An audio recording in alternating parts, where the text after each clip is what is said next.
it's been 40 years since Ronald Reagan took the oath of office. And even people who disagree vehemently with him accord him the status of a consequential president, even a transformative president. What do I mean by that? Franklin Roosevelt changed the political weather.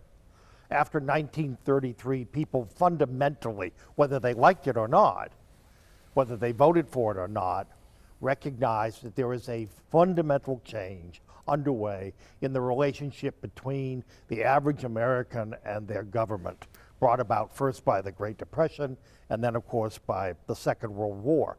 Well, in much the same way, Franklin Roosevelt's consensus about the role of government prevailed for arguably 40 years. Ronald Reagan's great claim at this point to historical stature, to his standing in the top 10, is that he brought about in his own time, and for the next 40 years arguably, as great a change in the political consensus.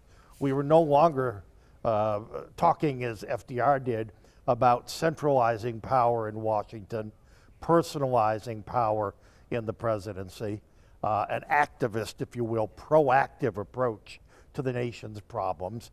Ronald Reagan was talking about government being the problem itself as often as the solution. Now, the really interesting thing is we are at a crossroads, I would argue. 40 years later, the Reagan consensus, remember it was Bill Clinton who famously said the era of big government is over. He said that not because, in my opinion, that was his natural inclination. I think Bill Clinton was an activist by temperament. But he was also, he recognized, he was a very shrewd politician, that he was operating within the limits set by the Reagan era consensus. The assumption was when Barack Obama became president, that was the end of the era of Reagan. I would argue right now, interesting enough, we're at a crossroads. There's a real debate going on. There are clearly different views held by the millennial generation about the role of government. And you know, American history is cyclical, and it may very well be after 40 years of reflexive distrust, if you will, of government and its capacity to address problems. For example, global warming. The problems are different, and not surprisingly, over time, public attitudes may evolve along with those problems.